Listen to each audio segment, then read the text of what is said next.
Seorang polisi berpangkat Aibtu Ruslan meninggal dunia setelah ditusuk rekannya Bribka WF pada Selasa malam kemarin. Korban tewas dengan tusukan di bagian dada oleh Bribka WF. Peristiwa polisi junior tikam senior itu terjadi di kawasan Sekolah Polisi Negara, Polda Riau, Kecamatan Tambang, Kabupaten Kampar sekira pukul 19.30 waktu Indonesia Barat. Pelaku tak terima ditegur korban yang merupakan Banut Provos SPN Polda Riau. Kejadian tersebut bermula saat Aibtu Ruslan sore hari datang ke penjagaan SPN memanggil pelaku untuk melaksanakan apel. Saat itu korban bertanya kepada pelaku yang merupakan Bamin Gadik SPN Polda Riau, kenapa tidak ikut apel. Pelaku beralasan dirinya memang diminta berjaga oleh seorang perwira di penjagaan tersebut.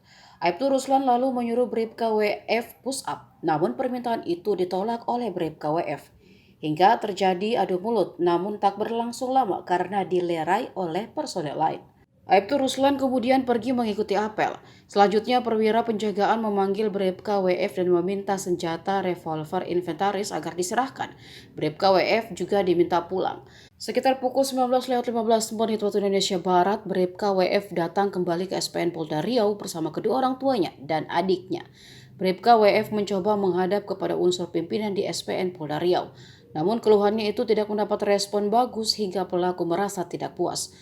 Pelaku lantas berlari menuju ke penjagaan dan bertemu korban. Sempat terjadi perkelahian antara keduanya. Tidak lama berselang, pelaku mengeluarkan sangkur dan menikam korban yang mengenai bagian dada kiri dan rusuk kiri korban. Akibat kejadian itu, korban jatuh ke tanah. Sementara pelaku kabur menggunakan sepeda motor.